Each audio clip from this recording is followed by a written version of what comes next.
Welcome to Creative Living, where we help you live your most creative life. I'm Jane Monzuris, and on today's show, we're talking all about road trips. So before you pack up the car and hit the road, you're going to want to watch this show. So first, let's see what's coming up. We'll get expert advice on road tripping the right way. We make pottery with Desert Dragon. Plus, we take our own trip to see a pub brewing up some unique drinks. That and so much more on this episode of Creative Living.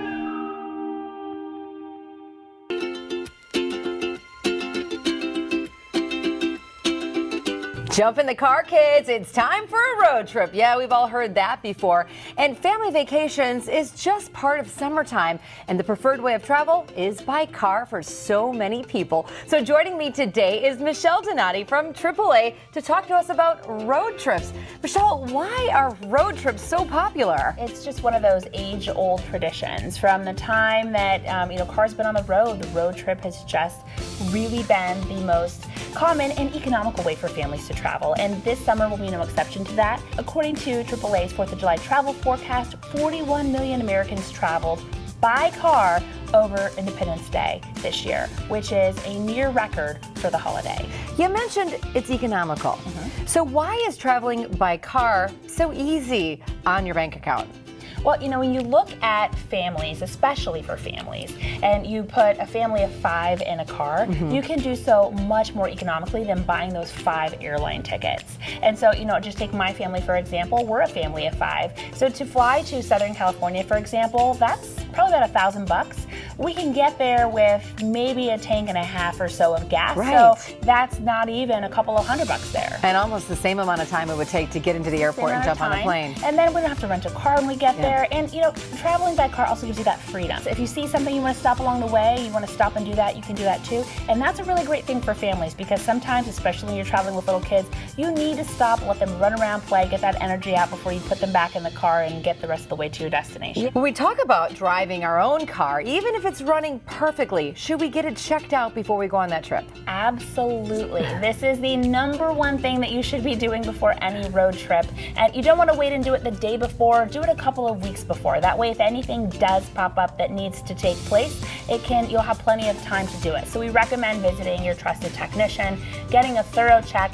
Even if your vehicle isn't due for maintenance, I always take my car to my trusted technician. I say, hey, going on a road trip, we just take a look and make sure everything's okay. Before we go on that trip, we got to do some research. Yes. I know AAA provides all sorts of information for us, but what kind of research should we be doing?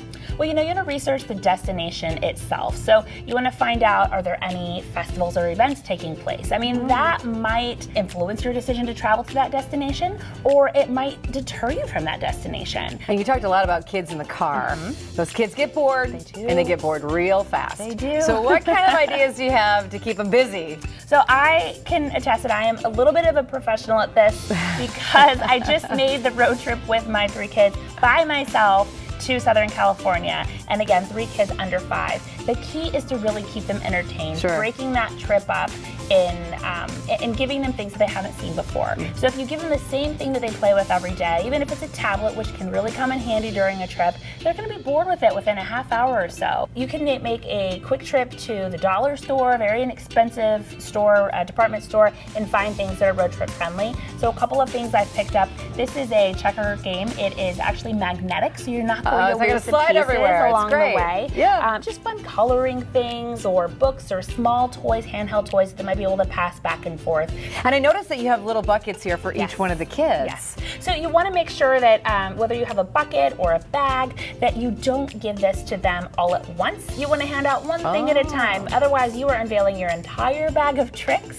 and that is not going to help you one bit. And what do you recommend to keep the car clean? Because that's a lot of people in a car for a long period of time. People in a car. Well, one thing with kids is I always recommend having a spare change of clothes for every child in the car, kept in the cabin of the car.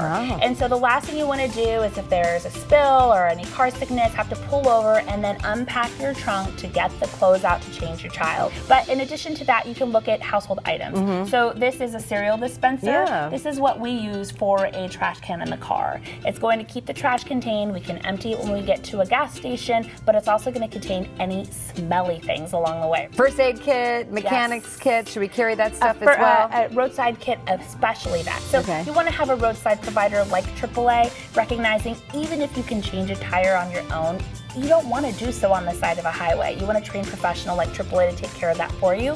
But an emergency roadside kit can help you make a minor repair or at least make the wait for help more bearable. And we always want you to travel with plenty of snacks and drinking water in your vehicle. Again, if you do break down, you want to make sure your family can stay safe, hydrated until help does arrive. Great information, Michelle. Thank you so much. Thank you. You're getting us road trip ready.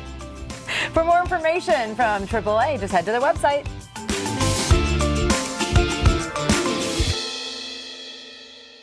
Craft beer has a huge following right now, and it's a passion for many. At Pub W in Oklahoma, they're using specialty brews to craft a delicious menu. Pub W was founded in 2013, and it's an American ale house, so it kind of appeals to all walks of life. And one of my favorite things about Pub W is it's a little bit more contemporary than a lot of other restaurants, but it does still appeal to the masses. I would say that we are Oklahoma's favorite pub because we have great product, but also because we're a part of the House Smith restaurant group. House Smith, of course, is the #1 restaurateur in the Midwest, and has so many successful concepts, and people have really backed us, I think, because of the great tradition that House Smith Restaurant Group has provided this area. We have a really wonderful atmosphere. Our service standards are far and away better than any other restaurant or bar that I've worked at, and I think that that really sets us apart. Of course, we do craft everything, so we focus on local craft beers. We make pretty much everything in the kitchen from scratch. It's easier, it tastes better, it's absolutely amazing. And then all of our cocktails, we make our syrups in-house. We use fresh ingredients as often as we can, and it just really sets us above any other place in Oklahoma. I would say our menu is going to be some of the best burgers you've had. That is a place that's not a burger joint. You won't find better burgers anywhere. In fact, our burgers are better than most burger joints. Our fried chicken is, I've always safely said, the best in Oklahoma City. People that argue with me on that a lot of times, are wrong. So that's never frozen chicken. We brine it in-house. I mean, it's awesome. When we opened in 2013, the Oklahoma craft beer scene was really just kind of starting to get its legs underneath it. And we were one of the first locations to open with large taps and a large number of taps. We realized that this was something that we wanted to be a part of, not just the Oklahoma craft beer scene, but the American craft beer scene. We wanted to promote it, we wanted to kind of specialize in it, and we wanted to be able to expand Oklahomans' palates, honestly, to get to the point where you have craft drinkers in Oklahoma and home brewers in Oklahoma and the thriving craft beer community that we have right now. Beer has really been kind of Oklahoma's, in my opinion, the hidden industry. You have oil and everything out here. Well, beer has really, especially last 8 to 10 years, has really been up and coming out here, and Pub W was on the forefront of that. We're premiering our new menu here right after Mother's Day. It's very patio heavy, so has citrus, floral notes to it, things that people want to sit outside in the summertime and just sip on. Probably my favorite right now is called the Laser Beams and Redweeds. It is a Cointreau spritzer, and it kind of tastes like alcoholic Sprite.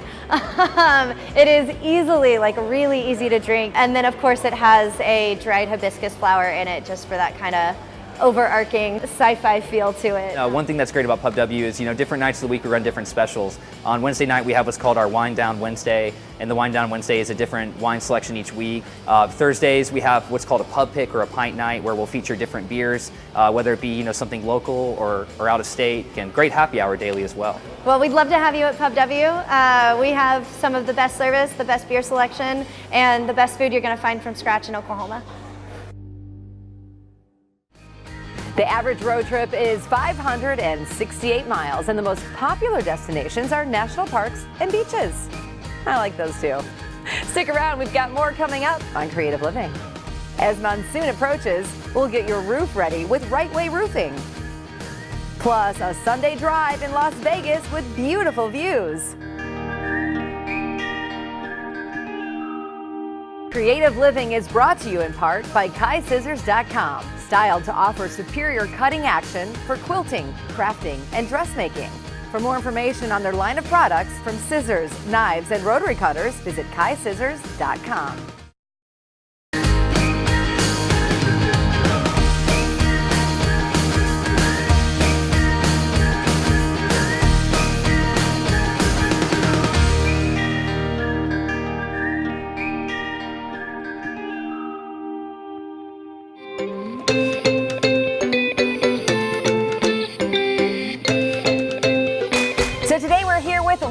Clark from Right Way Roofing, and we're talking all about monsoons and how they affect our homes. Now, Lori, first of all, tell me about Right Way Roofing. Well, we started 16 years ago. My husband is a third-generation roofer, and his grandfather, when he was teaching him, always told him, if you're going to do it, you're going to do it the right way.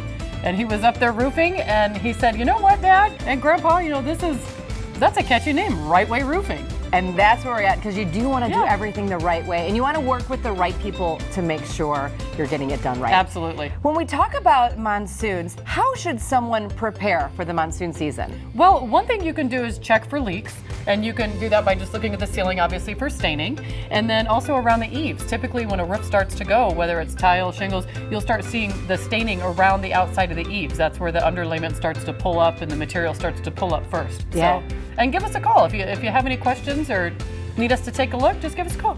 Can you come out and check the home before the monsoon season Absolutely. and say you should be watching this area of the house? Absolutely, especially if your roof is over 15 years old, or if you have a flat roof, if it's over 8 or 9 years old, give us a call. After a monsoon, should a homeowner get out there, check the roof, and then what kind of damage are they looking for?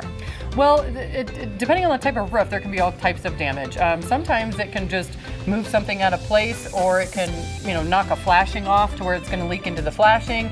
Other times it can rip whole parts of the roof off. Or just with the rain, you're gonna find leaks that, just with the rain coming, you're gonna find leaks you didn't know existed. And when is it time to call the professional? We know it's time to call now, just to make sure the roof is secure and safe. But really, after the monsoon, or even after a long season of monsoons, when should a homeowner call? Well, anytime obviously you discover a leak, give us a call. Anytime you feel the need to crawl up there, give us a call. We'll get up there. We always tie off our ladders. We wear the harnesses. So, you want to do it safely. But yeah, any sign of a leak, any sign, if you think something up there looks different or disturbed or something is moved, give us a call. So, Lori, the type of material used on the roof can really help its longevity. What do you guys use? Well, on a tile roof, for example, most companies use a felt paper underlayment, where we use a rubberized modified Polyglass Polyflex G. That means nothing to you, but it's a very thick underlayment that's rubberized, and we actually offer a 30-year warranty. Wow, that's great. Yeah. And then what sets you apart from everybody else? Well, a couple things. One thing is my husband is a perfectionist and always has been, and all the guys have been trained by him. So we pay very close attention to detail, and we do a site inspection when the job is complete, and my supers look it over, make sure that everything is perfect. And the other thing, we don't ask for any money until the job is complete and you're 100% satisfied. Fantastic. Lori, great information. Thank you so much for being here. Thank you. Absolutely. For more information about Right Way Roofing, just head to their website. Nevada may be known for gambling, but they also have some great day trip destinations. So we visited the local Subaru dealership to learn how to take a Sunday drive in style. Hi, I'm Burton Hughes, your partner in adventure, and this is Subaru Sunday Drives.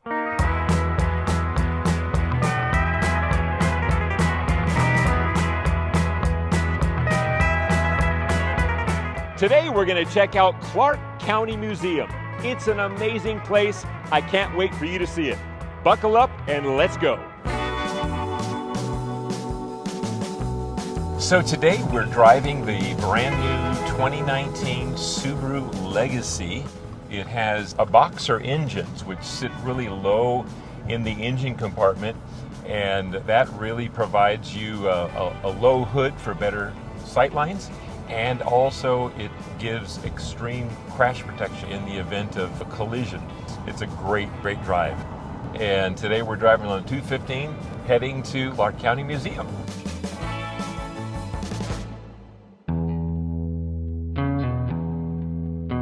Hello, I'm Mark Hall-Patton. I want to welcome you to the Clark County Museum. This is a 30-acre site. We have 20 restored buildings out here. We have a small ghost town. We have walking trails, nature areas. You can learn not only an overview of Southern Nevada history, but you can find out why we have 2 million people in the middle of the desert. So let me show you around the grounds here.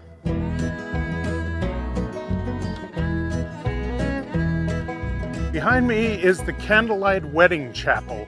In Clark County, weddings are actually an industry. This wedding chapel holds the record for the largest number of weddings in a single day. 425 weddings was done in one day. Can you imagine that? That was between 6 a.m. and midnight. Works out to 2.5 minutes a wedding.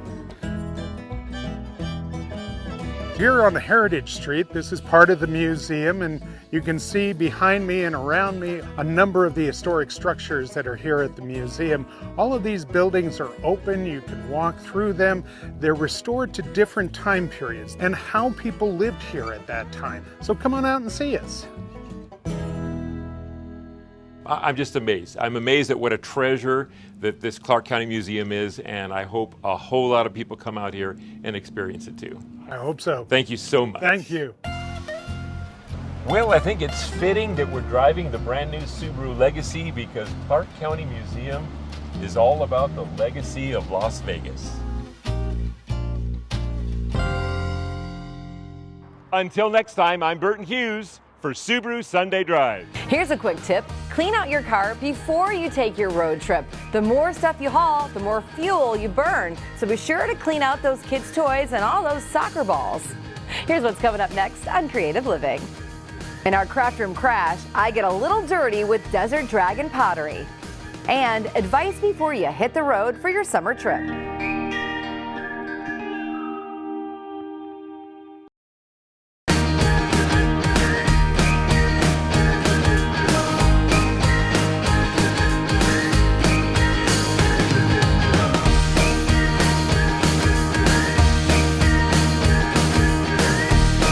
I had the chance to get my hands dirty on this latest craft room crash as we throw some pottery.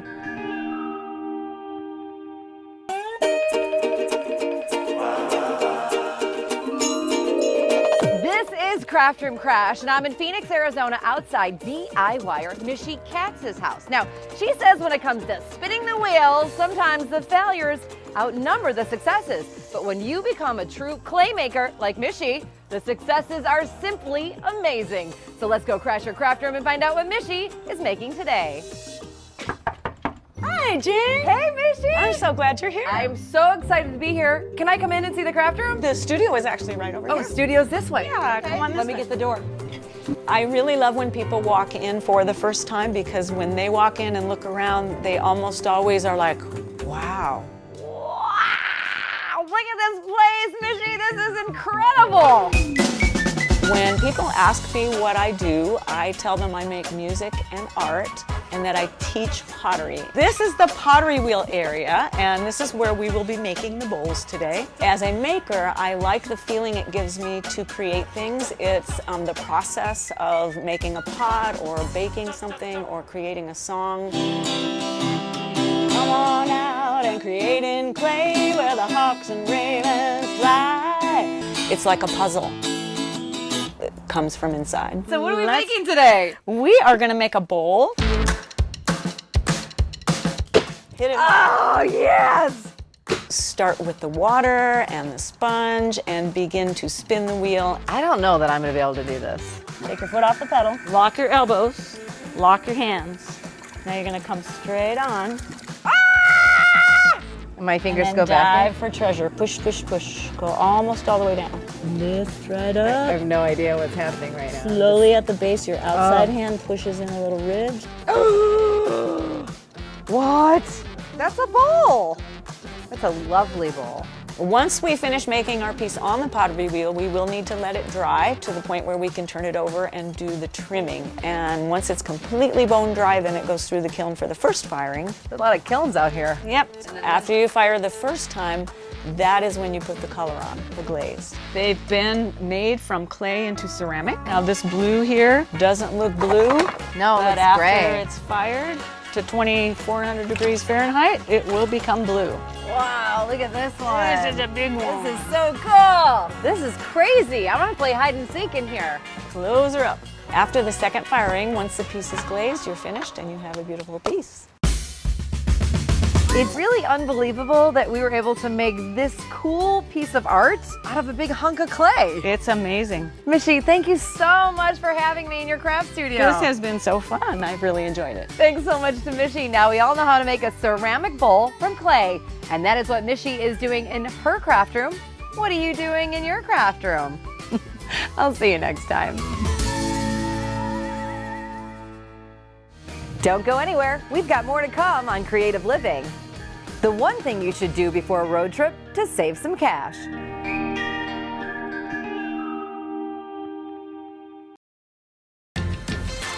For more great videos highlighting all that's happening across Arizona, visit Yurview.com.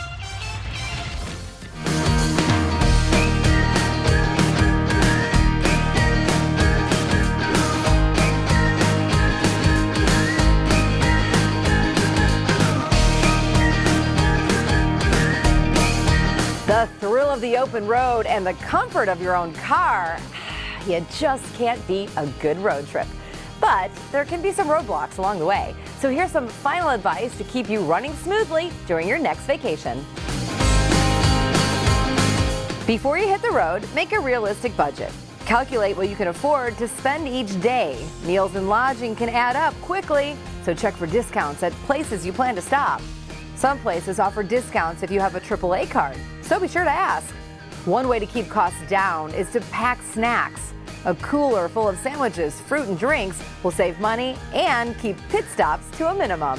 Eliminate distractions. Pre-program your GPS, adjust your mirrors and seats before you start your drive, and most importantly, put your cell phone away. Have an emergency supply kit.